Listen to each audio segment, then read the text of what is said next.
primul interviu după perioada asta de izolare este afară, pentru că mulțumim Bogdan, și stau de vorbă cu Bogdan Cambera, Managing Partner în Real Estate la Kingsman. Bună, Bogdan! Bună, Cristina! Ce frumos e aici! Mă bucur că îți place. Și se au păsărele. Da, suntem proaspăt ieșiți din izolare, noroc că e weekend și de mâine rupem ușile și mergem la muncă, ne întoarcem la vizionări, la întâlniri cu dezvoltatorii, la întâlniri cu clienții, cu furnizorii. We are back! Exciting, exciting! Bogdan, o să încep direct cum făceam și înainte cu One Truth, One Lie. Mi-ai spus două lucruri despre jobul tău și am să le citesc pe amândouă să vedem care e minciuna și care e adevărul. Asta mai târziu. Primul lucru pe care mi l-a zis Bogdan a fost așa: să fii managing partner în industria imobiliară e ușor. Și al doilea, real estate înseamnă marketing. Ok, nu știu răspunsul, o să mă gândesc și revenim mai târziu. Sunt tare curioasă. Avem timp. Ce bine. Afară, avem timp afară. Afară, da. Afară, respirăm. afară. Afară. Spune-mi, Bogdan, cum ai ajuns să ai acest job? Din greșeală. Sincer, da, așa s-a întâmplat. Am început ca un analist financiar la un dezvoltator și am urcat scara aceasta în industrie din greșeală. Am fost nevoit să fac o vizionare pentru un client într-o zi, mi-a plăcut foarte mult. După aceea, trecând prin toate pozițiile posibile și imposibile la acest dezvoltator, am ajuns la concluzia că sunt născut pentru asta și că trebuie să fac acest business. După care am băut o cafea cu partenerul meu și am decis să pornim pe acest drum împreună. Wow! Pare simplu, nu? Da, pare simplu, super simplu. Sunt mulți ani în spate. Da, mi-închipui. O să ajungem și la asta, dar în primul rând spune-mi, te rog, de ce competențe ai nevoie ca să faci acest job bine? Cred că este foarte important să fii serios, flexibil și diplomat. Are rost să dezvoltăm? mă gândeam la asta. Serios, ok, I get it. Diplomat? Diplomat în industria noastră trebuie să lucrezi cu tot felul de oameni, persoane. Cu mai multă educație, cu mai puțină educație, oameni mai orgolioși, oameni mai puțin orgolioși și trebuie întotdeauna să găsești un echilibru. Și de aici și flexibilitatea. Bineînțeles. Aha, ok. Ce e util să studiezi? Și aici nu mă refer doar la o educație formală, gen o facultate, dar aș vrea să-mi spui și asta. Dar dacă e și altceva pe lângă, dacă sunt lucruri pe care tu le folosești ca să-ți faci un research, ca să te documentezi, cum ar fi YouTube, cărți, studii, you name it. Am înțeles. Mi-ar plăcea să am mai mult timp să studiez, dar sunt fericitul părinte a 2 copii mici, ceea ce îmi dă foarte puțin timp de studiu în afara orelor de program. Încerc să păstrez un echilibru între familie și business. Drept urmare, research-ul îl fac de cele mai multe ori când am nevoie să mă documentez pentru un proiect și atunci caut liderii pieței și key opinion leaders și văd ce au făcut ei, ce a funcționat, ce n-a funcționat, ce a mers, ce n-a mers, de ce, cum, în funcție de buget să ne adaptăm. Și îi caut pe YouTube, îi caut pe site-urile personale, pe bloguri. De asemenea, primim tot felul de newsletter-uri anuale și de studii despre piața imobiliară din România, din Europa, din state. Pe noi ne interesează în primul rând piața de lux, ceea ce înseamnă că aici studiem mai aprofundat în principal piața din state și piața din UK, care sunt un pic de lideri mondiali în ceea ce privește luxul și încercăm să aflăm ce unelte folosesc în promovare și în vânzarea acestor proprietăți. Ca studii, eu zic că este foarte important să ai o bază. Eu am făcut Academia de Studii Economice, Facultatea de Comerț, mi s-a părut excepțională pentru că mi-a dat o bază. Am învățat marketing, am învățat vânzări, am învățat contabilitate, am ieșit din facultate.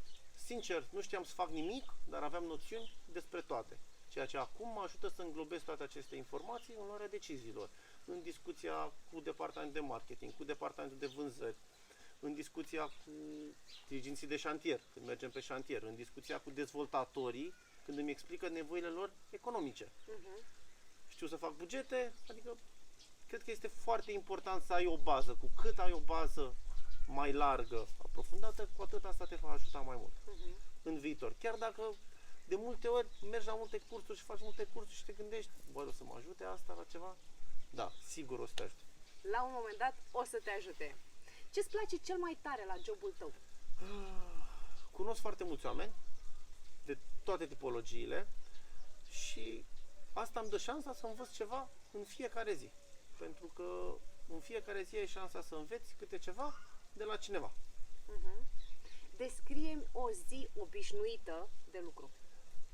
O zi obișnuită de lucru. Eu sunt obsesiv-compulsiv, drept urmare am un program destul de strict. Cum spuneam, am și 2 copii acasă. Asta înseamnă că la ora 8 ies din casă, la ora 8:30 sunt în birou, fac în prima parte a zilei cam o oră și jumătate tot ce ține de partea administrativă, plăți,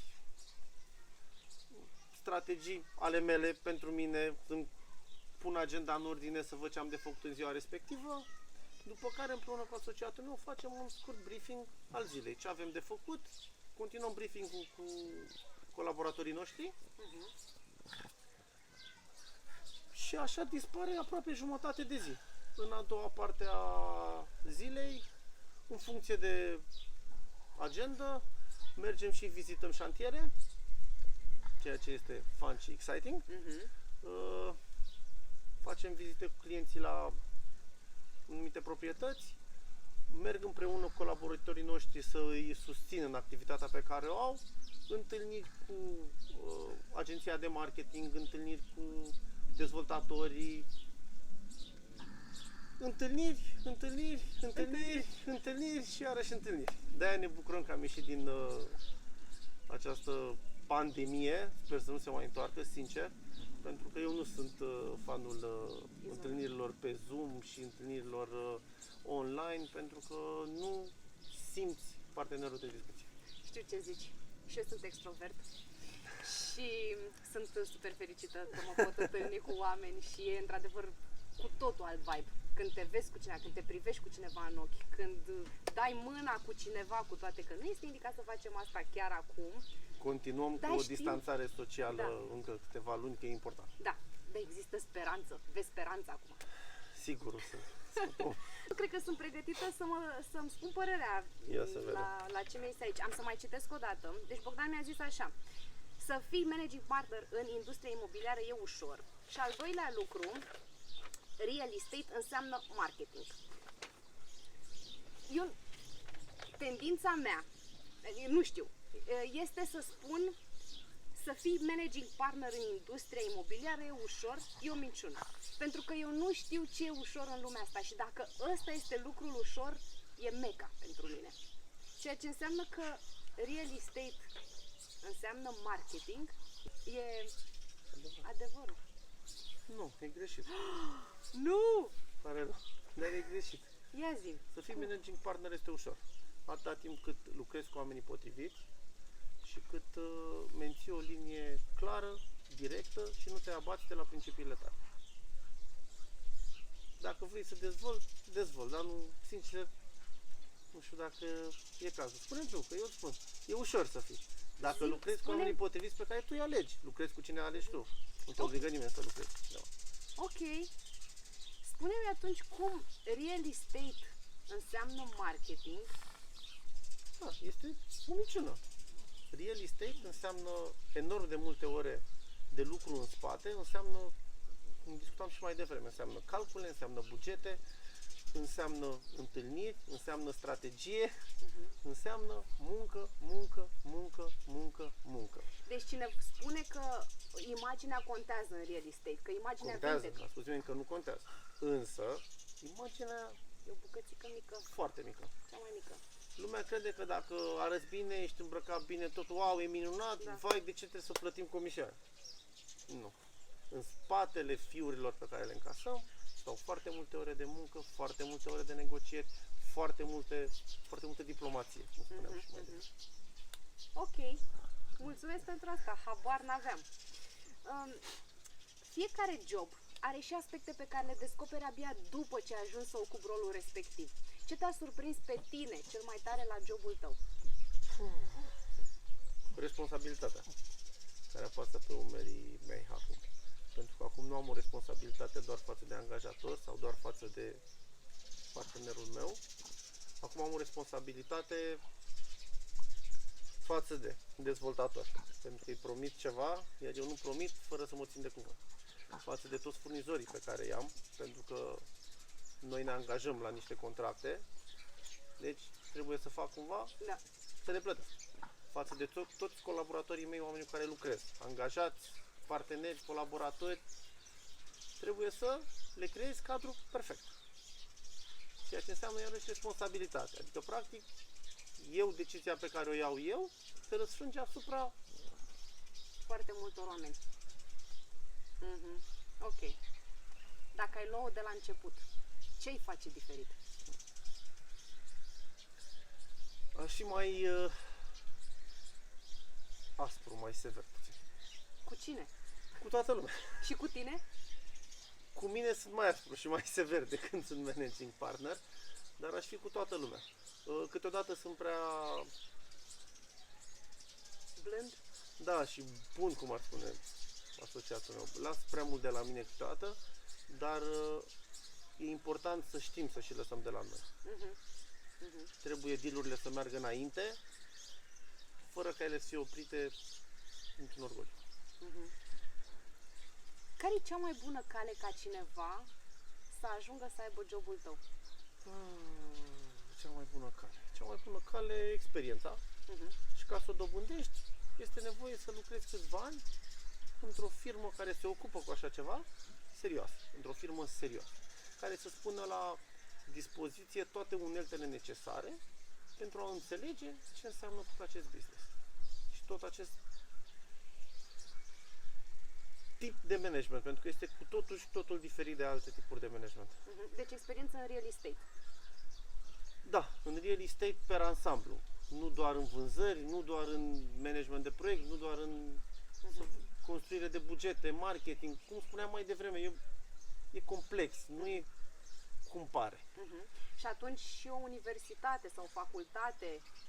Cu siguranță, cu siguranță, cum am spus și mai devreme, eu am terminat ASE-ul, mi se pare una dintre cele mai bune facultăți pe care le poți face, o facultate economică.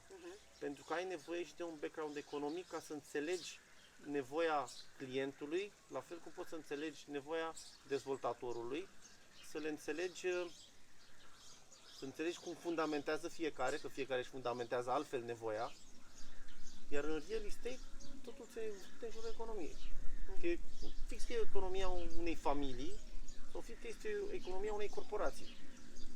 Ele sunt două economii care intră în economia României, care noi intrăm în Uniunea Europeană și pe aia e economia globală și trebuie să înțelegi toate aceste noțiuni ca să știi ce își poate permite unul, ce își poate permite celălalt, dacă poți să-i așezi la masă, dacă poți să găsești o soluție. Eu recomand tuturor că învățăm în fiecare zi să învățăm ceva. Că citim un articol, că mai facem un curs online, că facem un curs fizic, că mai avem șansa să facem un master, să mergem la școală. Facultate, eu recomand. Te va ajuta foarte mult. Bogdan, povestește o întâmplare neobișnuită. Întâmplare neobișnuită.